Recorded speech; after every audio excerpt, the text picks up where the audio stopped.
Sumainyo ang Panginoon. At sumaiyo rin. Ang mabuting balita ng Panginoon ayon kay San Mateo. Papuri sa iyo, Panginoon.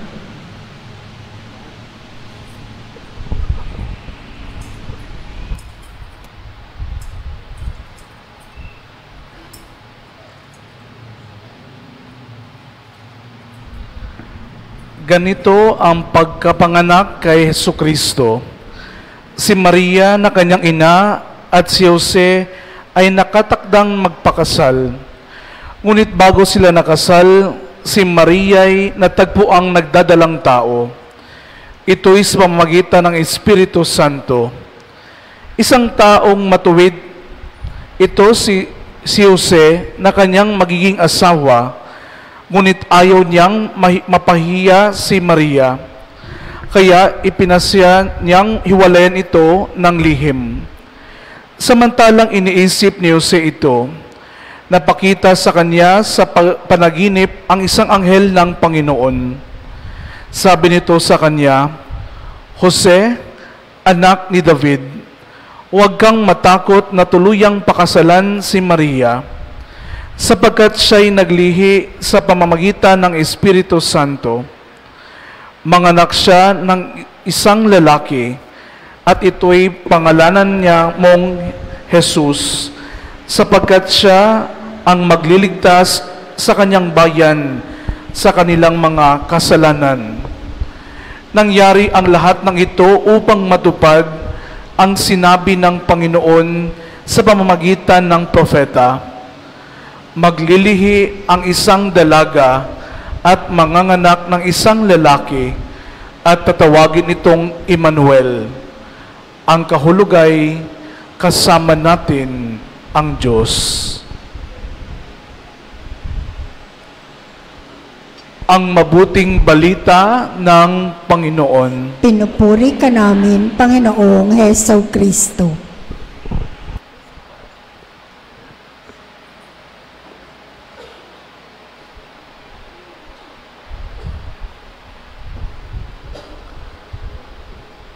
Magandang gabi po sa inyong lahat.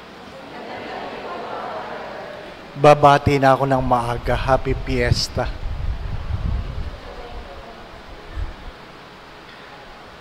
Yung nag-iinsenso, inaanak ko yun. Si Patrick. Sana magpari. Kasi gustong maging bombero.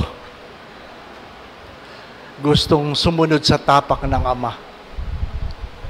Hindi maiwasan ang magbalik tanaw, pag naalala mo yung mga mukhang katuwang mo noon. Ito ang parokyang, ito palang unang parokyang naging assignment ko. Ano po? Parokyang ipagpatawad nyo, pinagdadasal ko na wag akong ma-assign.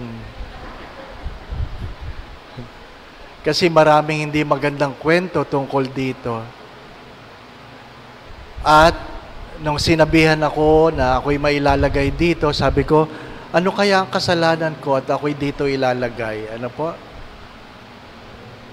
Alam nung iba na hindi pa ako nalipat, may mga tao mula sa Nuestra na tinawagan ako at sinabihan akong, ayaw ho namin sa inyo.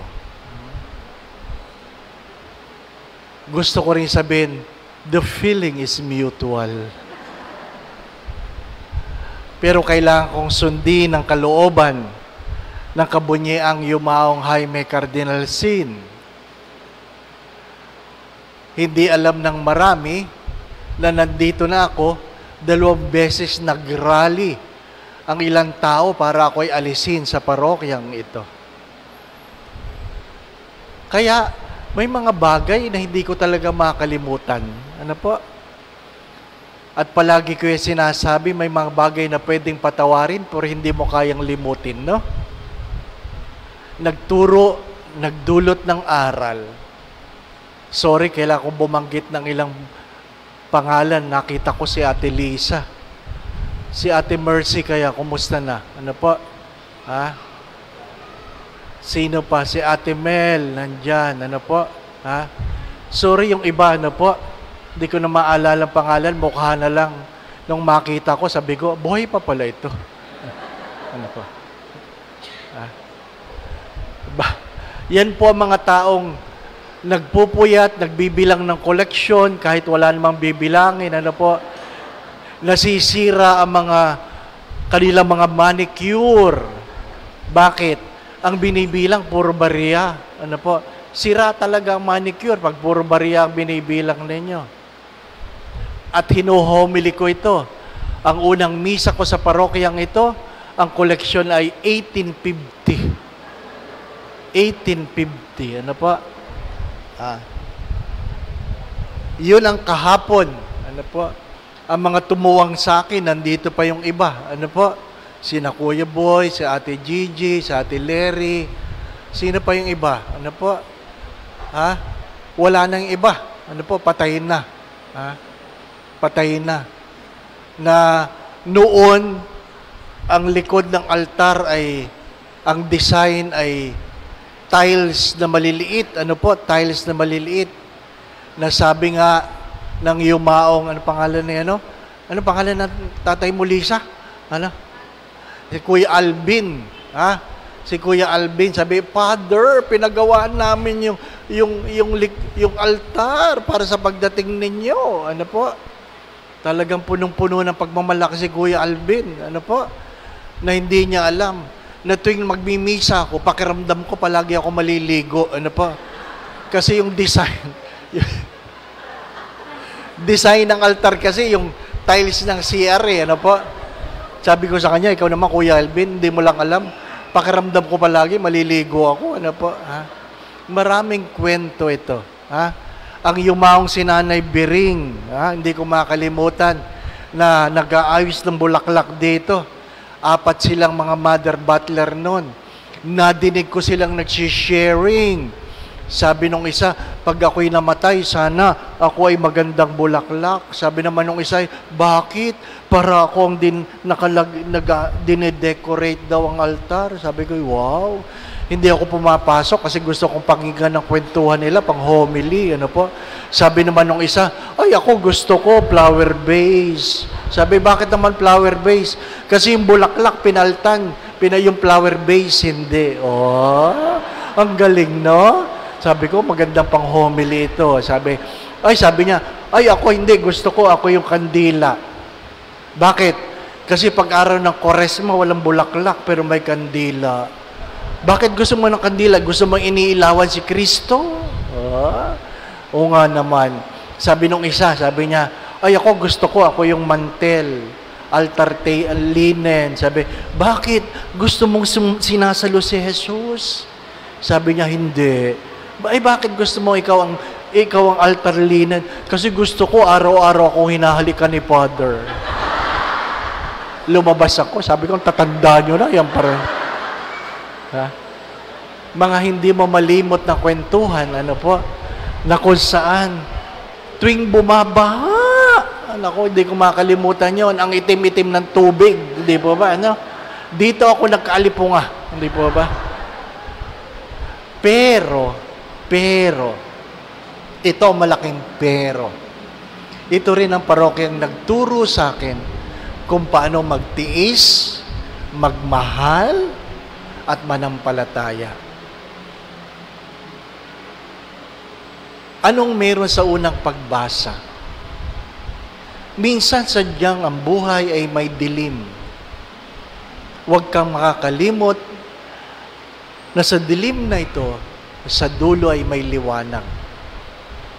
Gaano man kaduguan ng iyong mga saplot, dala ng kasalanan, ang pag-ibig ng Diyos ang magpapaputi sa lahat ng iyan.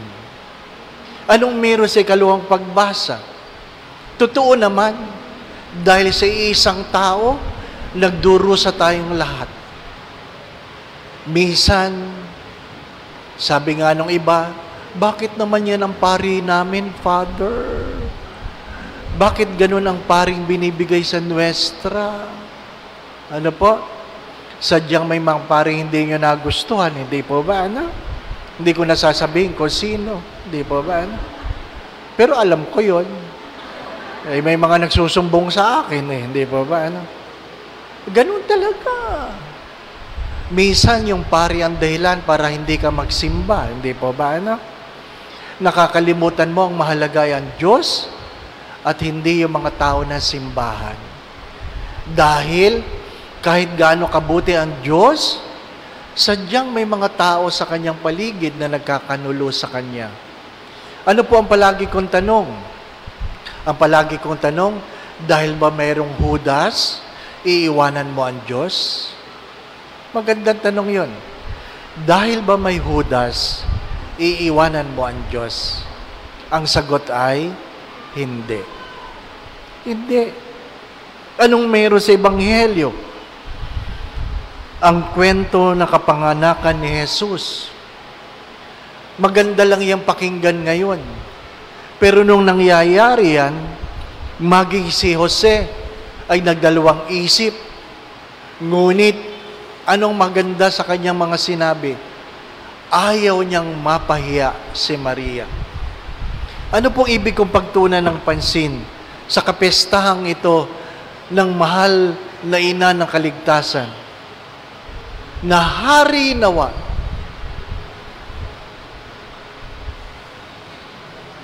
hari nawa, anuman ang sugat, sakit, ay iwasan natin na merong mapahiya.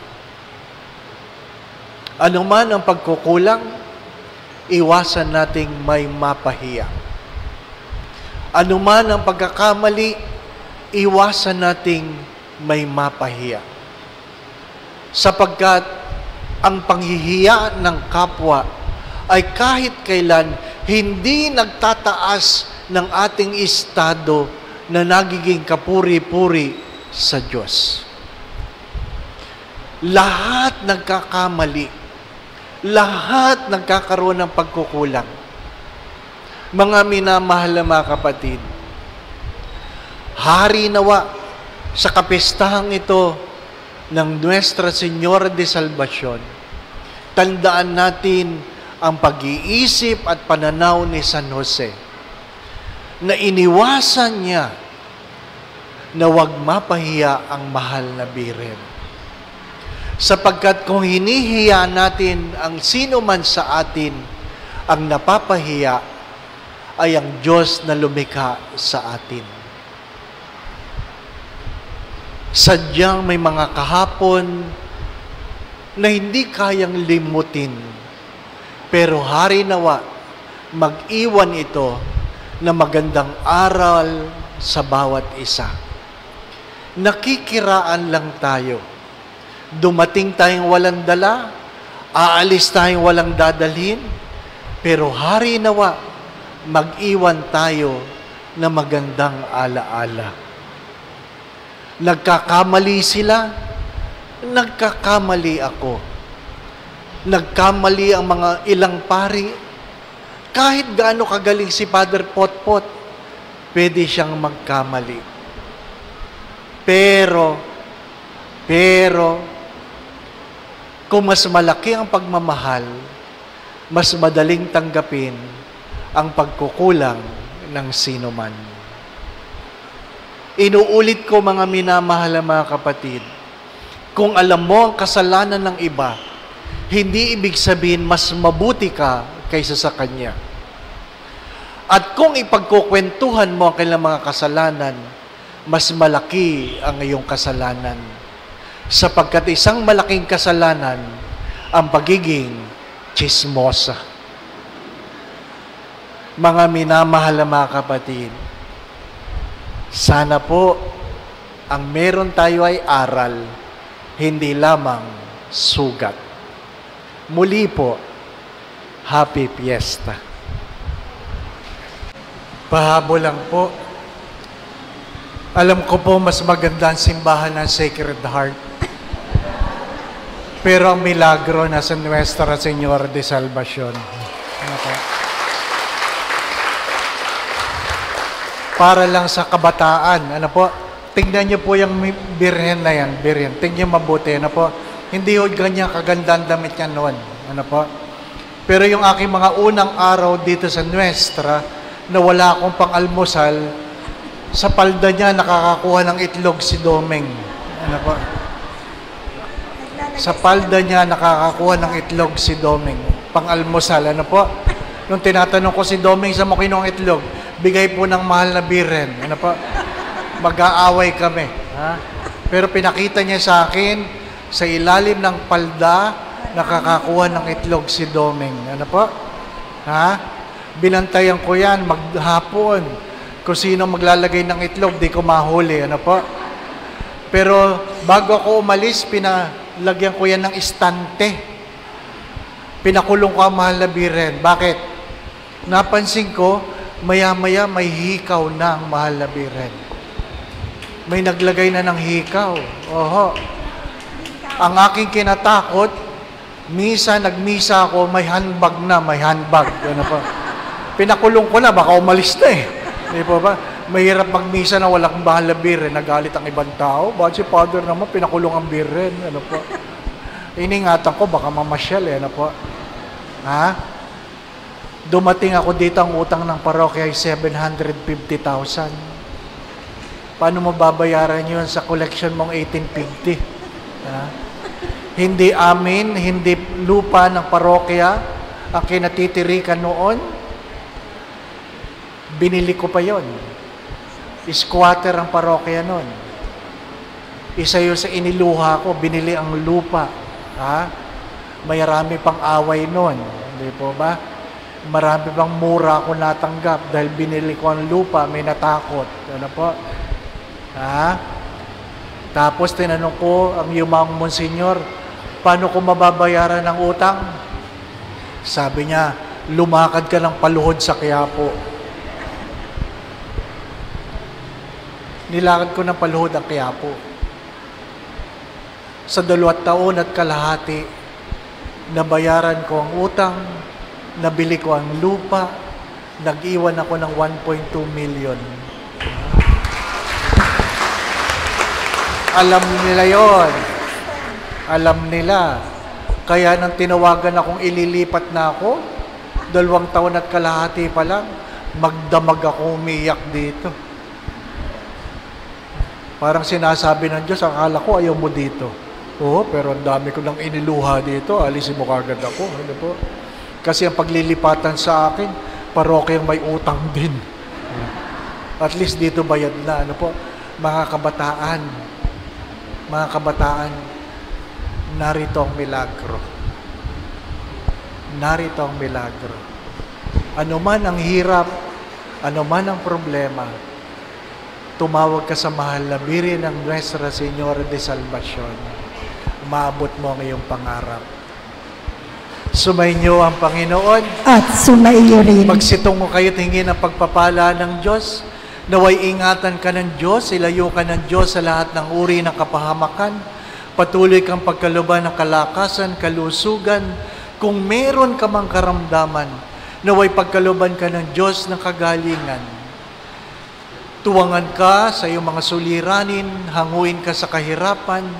Kung meron ka mang pinagdadaan ng problema, naway samahan ka ng Diyos. Dagdagan nawa ang iyong pananampalataya at pananalig sa Kanya. Nawa ang iyong pamilya ay pagharian ng Diyos ng pagmamahalan, pagkakaisa, pagkakasundo-sundo, kapayapaan, kasayahan, puspos ng pag-ibig, kasaganahan. Ipagkaloob nawa sa iyo ng Diyos ang iyong mga panalangin sa tulong at panalangin mga banal, lalong-lalo na ng mahal na biren. Gayon din ay San Jose, ikaw ang iyong pamilya ay kanyang pagpalain sa ngalan ng Ama at ng Anak at ng Espiritu Santo. Amen. Naihandog na natin ang Santa Misa, humayo tayong mahalin at paglingkuran ang Diyos. Salamat sa Diyos.